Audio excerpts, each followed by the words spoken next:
Hello, I'm Darrell Gunter, your host for Leadership. I'm joined today by entrepreneur, systems thinker, and author Sergiu Simmel, who, along with his colleague Mark Abbott, has articulated a very powerful framework for understanding global and organizational friction through a cultural lens.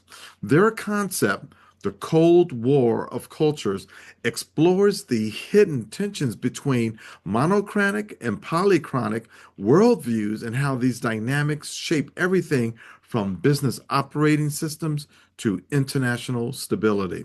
Sergio, welcome to the program, and thank you for agreeing to come on to talk about this very great work that you and your colleague have been publishing that I've seen on LinkedIn.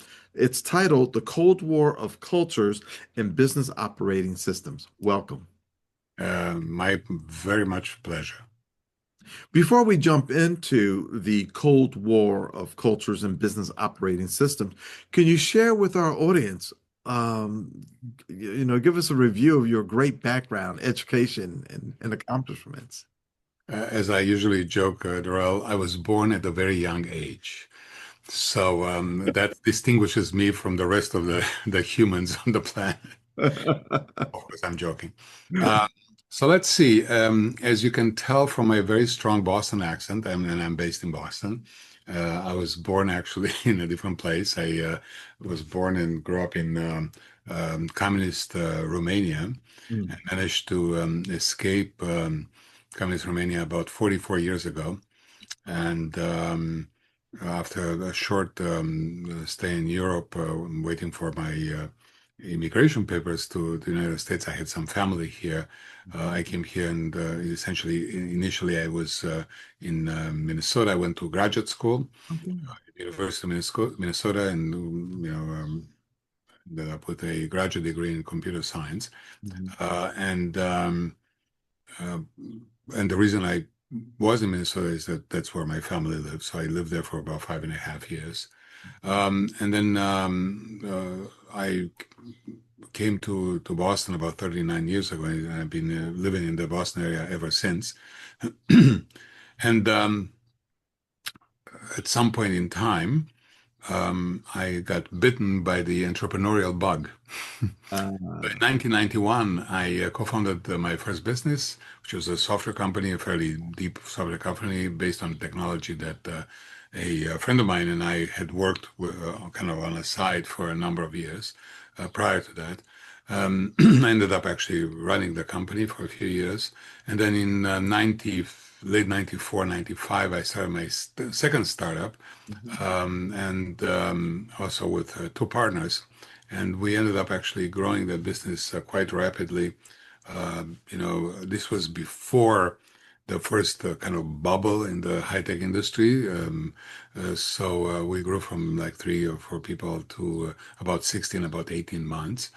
I stayed with the company for about 5.5 years through two rounds of venture capital, and then I left, and for the next about 15 years, with a gap, I'll explain that in a second.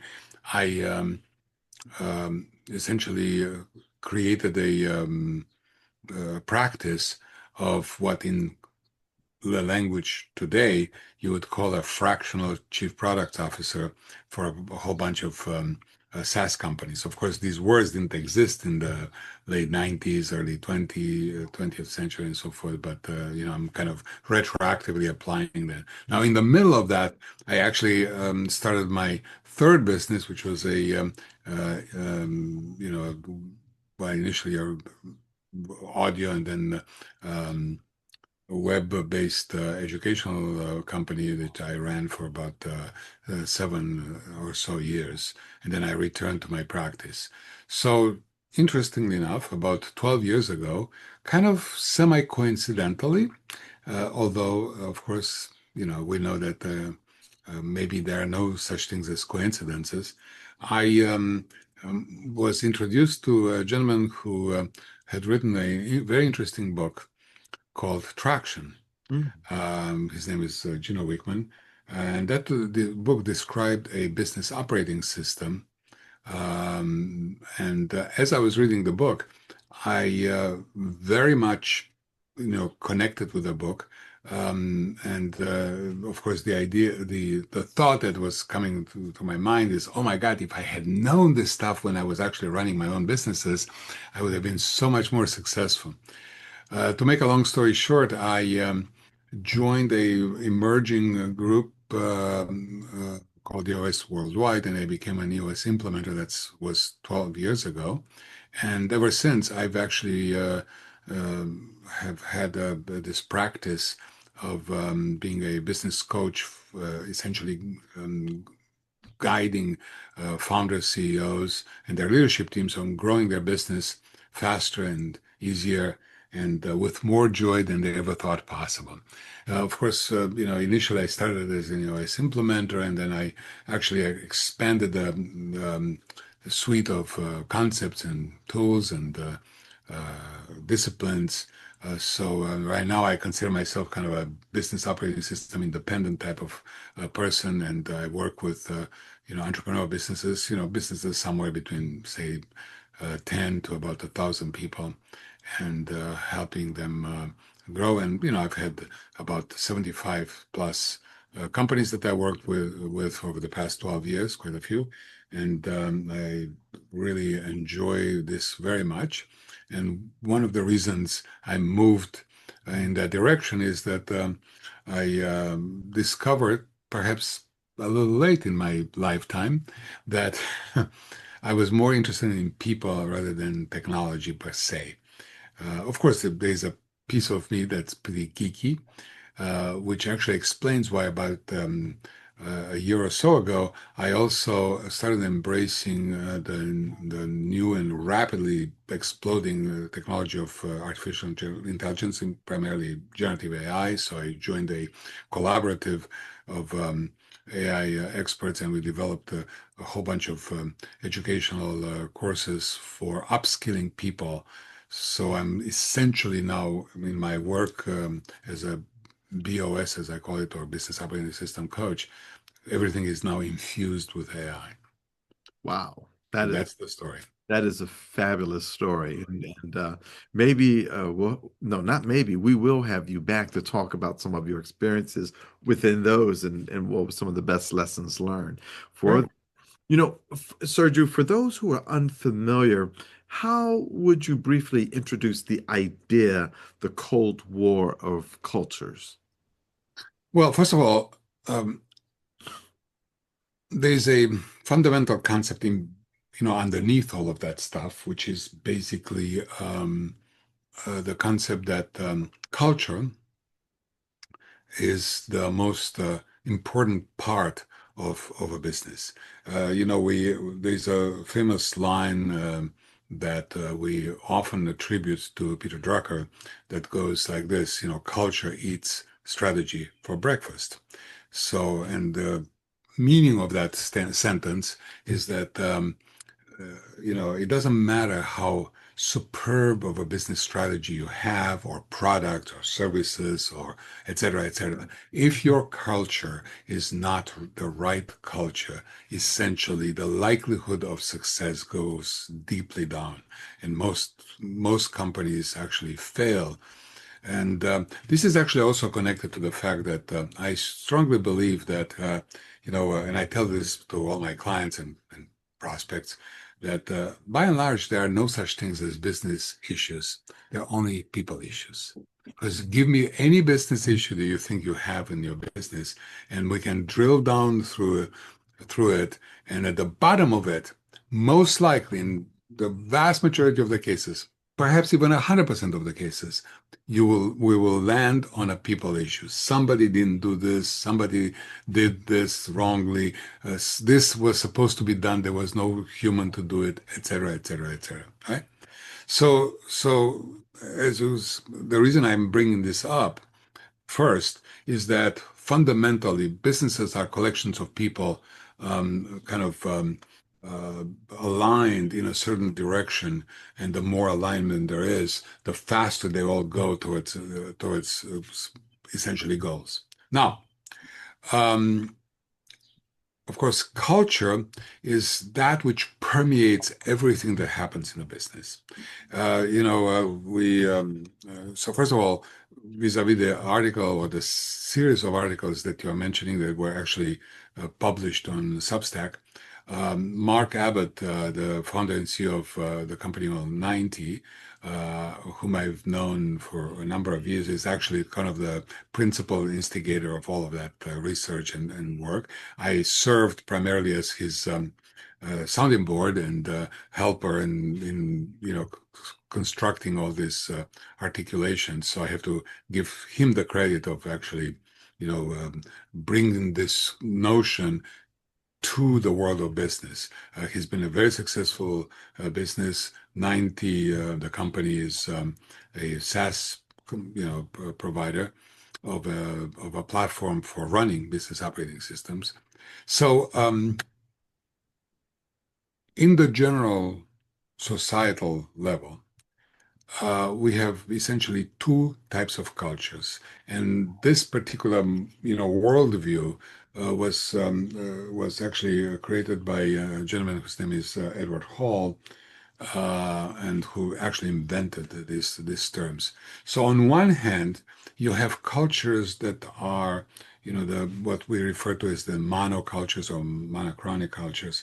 So these are cultures that were um, primarily are based on, let's call them agreements. So, for example, if you are, let's say in a culture such as, let's call it a country culture like Germany, for example, or Sweden, you are expected to be very punctual.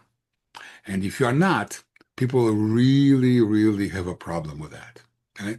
Go into a Japanese company, and everything works, very, very organized. So people actually create agreements. There are lots of agreements, and the whole enterprise, the whole business, the whole organization functions well when these agreements are actually respected. And there are various kinds of agreements. Some of them are behavioral, like I just give an example.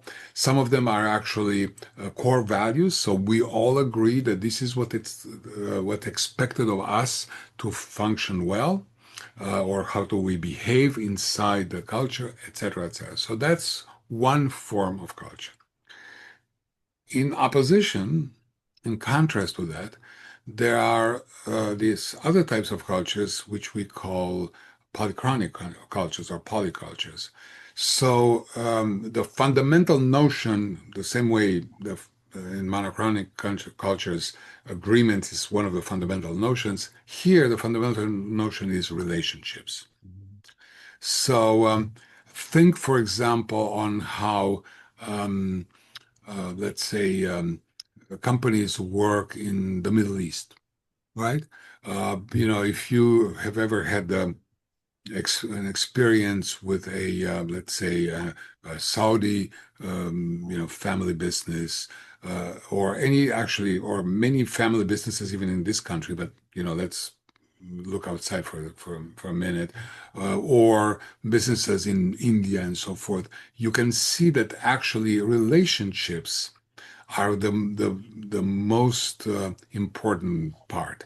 That basically that's what actually keeps the thing together. The same way agreements keeps or keep the kind of the organization together there, relationships keep the organization here. So that if you apply that to business, you end up with similar types of things. You have typically, many of the family businesses are poly in nature, while other kinds of businesses, entrepreneurial businesses, tend to be mono in nature. And now inside the business, we may end up with also conflicts, because you can have portions of a business being mono in nature, and other portions being poly, and then essentially they don't do well together, and we can talk about how to reconcile that, but that actually creates friction and ultimately gets in the way of actually, progress for that business. Wow. I was talking with someone earlier and I was sharing with her about my interview with you, and I was explaining these two terms to her. And she says, you know what? I see these clashes all the time, the person who is very rigid versus the person who is the marketing person, touchy-feely, everything's wonderful. Whereas the driver wants to know exactly what's going on. And so, what prompted you and Mark to pursue this research and to write these papers on Substack? Well, so Mark was the initiator, and essentially, what he was interested in is to get to the bottom of uh, what actually works well and what doesn't work well in cultures. Because you see, research on cultures has been primarily very, if you wish, fragmentary historically in the context of business. So essentially, as you know, sometimes it's useful to take a theory that's created outside the business because Edward Hall's theory was about countries and other kinds of cultures that are social cultures. But people who are inside the business are also the same humans. So whatever applies to a country or to a region or to a community will apply to a business. And it is important to understand that because, and this is actually the connection with business operating system, is that there are aspects of these cultures or the type of cultures that either propel or get in the way, operationally speaking, of progress of a business. And both Mark and I, and have an interest, and that's essentially what we do, supporting entrepreneurial businesses, small, medium-sized businesses, on how they actually can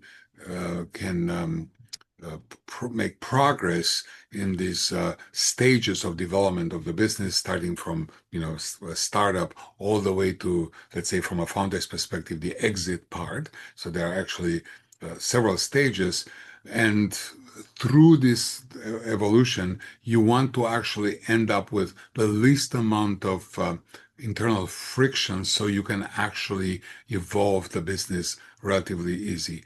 And what kind of culture you create in the business is very, very important.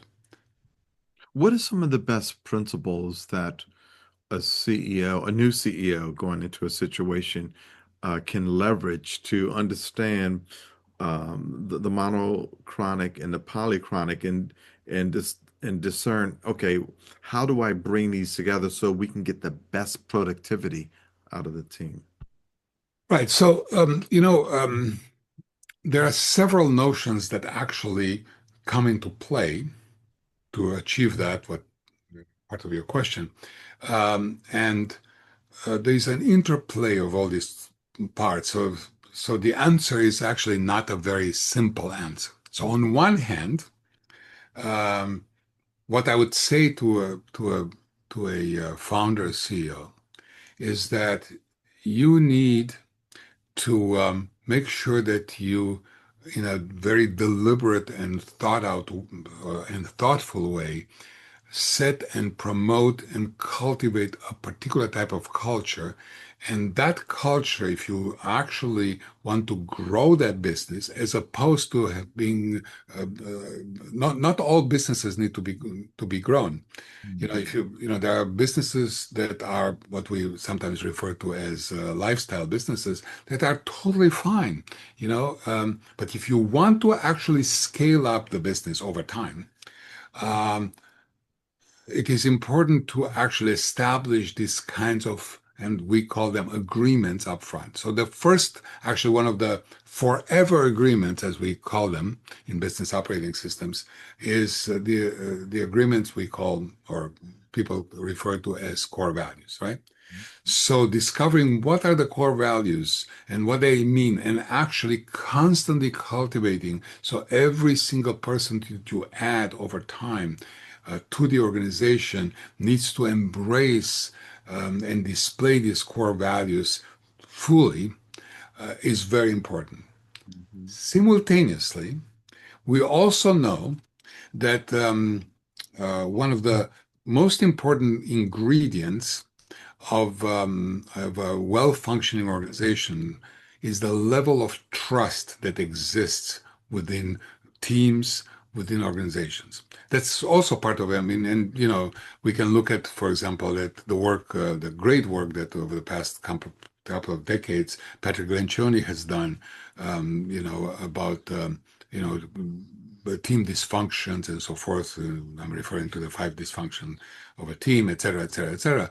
And if you look at that work, you have this first rung, sort of like the foundation of everything being trust, right? Now, how do you establish trust?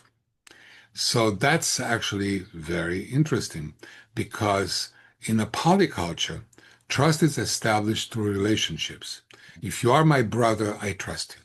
Right, If you are my childhood friend, I trust you. right.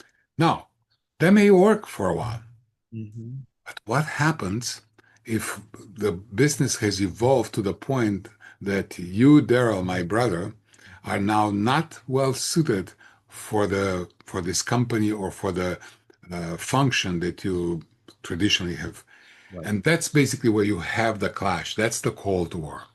So this whole, in fact, I can give you an example. One of my clients in relatively recent time, and of course, I'm not going to disclose Right. much about them, uh, which is a family-oriented business.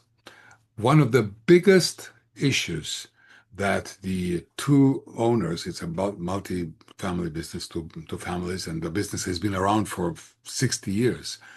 The biggest issue that the two dominant owners of the business have been confronting is exactly at this clash. Because on one hand, I was, upgrading their business operating system based on agreements.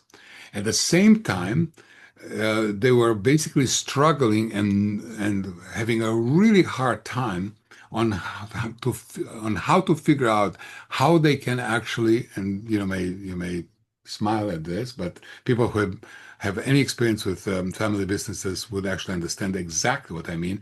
How do you fire your brother-in-law Right. Right.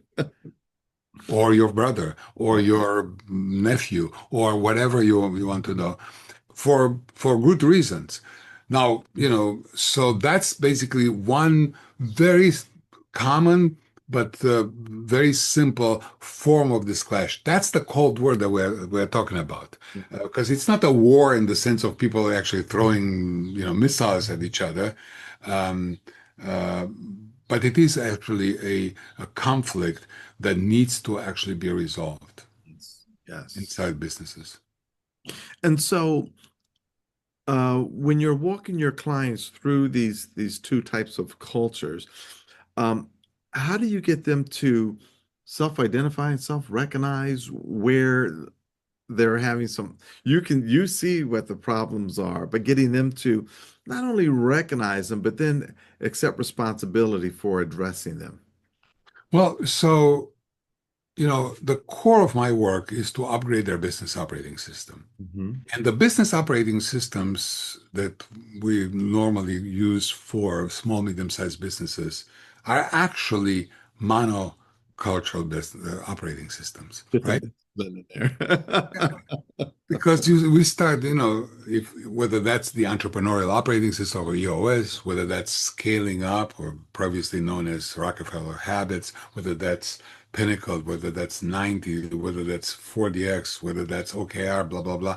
It's all based on a number of forms of agreements, right? But at the same time, we have to acknowledge that people have these relationships. So team functionality and team, as opposed to dysfunctionality, is, or let's call it team health, is also very important. So you are basically walking this fine line between, on one hand, being and getting people to be very strict about actually enforcing these agreements in ways that are humane, but crisp crystal clear Mhm. without actually destroying these uh, uh, relationships that actually make people trust each other and work well with each other. So there is no simple solution that says, a formula, you get rid of poly elements and you're only going to mono elements. That's not the case. And I have to say that, one thing that actually, in my experience, has helped a lot is to get across this idea that clarity is one of the most important and one of sometimes the hardest thing to actually put in practice. We humans, and this is applies to you, me, and everybody else, um, have a hard time sometimes to be crystal clear about something because we have all these, you know, um, games and thoughts and concerns that have to do with relationships. They are kind of swirling in our minds that make us be less clear about things as that we should be. And my job as an outside coach, and that's basically, by the way, why every single leader in every single business should have a coach and every single team should have a coach because we are actually we remove the relationship part so we can actually act on the agreements part, and then at the same time we need to foster the relationships so we can actually increase the health of the team.